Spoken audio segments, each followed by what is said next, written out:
السلام علیکم ورحمۃ اللہ وبرکاتہ۔ بسم اللہ الرحمن الرحیم۔ الصلاۃ والسلام علیک یا رسول اللہ صلی اللہ تعالی علیہ وسلم۔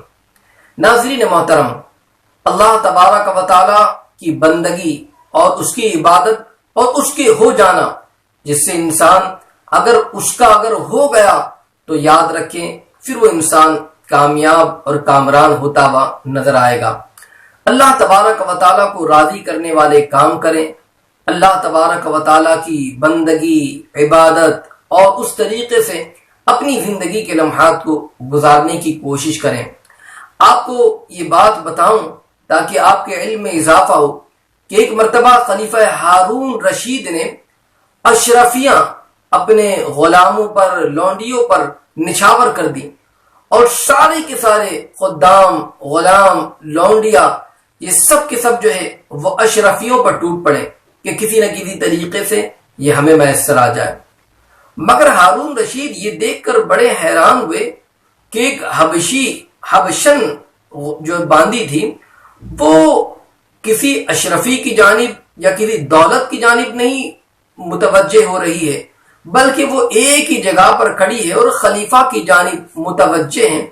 خلیفہ دیکھ کر حیران ہوئے اور پوچھا کہ حبشن کیا بات ہے؟ سارے کے سارے لوگ تو اشرفیوں کو حاصل کرنے کے لیے بالکل دوڑے جا رہے ہیں، لوٹ رہے ہیں، کیا تمہیں اس کی حاجت نہیں؟ حبشن کا جواب سنیں۔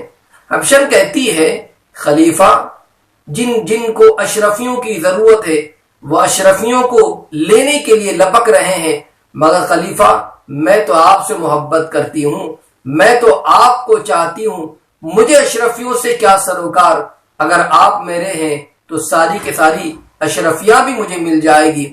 یہ جواب ایسا تھا کہ خلیفہ ہارون رشید کو یہ جواب اتنا پسند آیا کہ اس کے بعد خلیفہ ہارون رشید نے اس حبشن سے آپ نے نکاح فرما لیا۔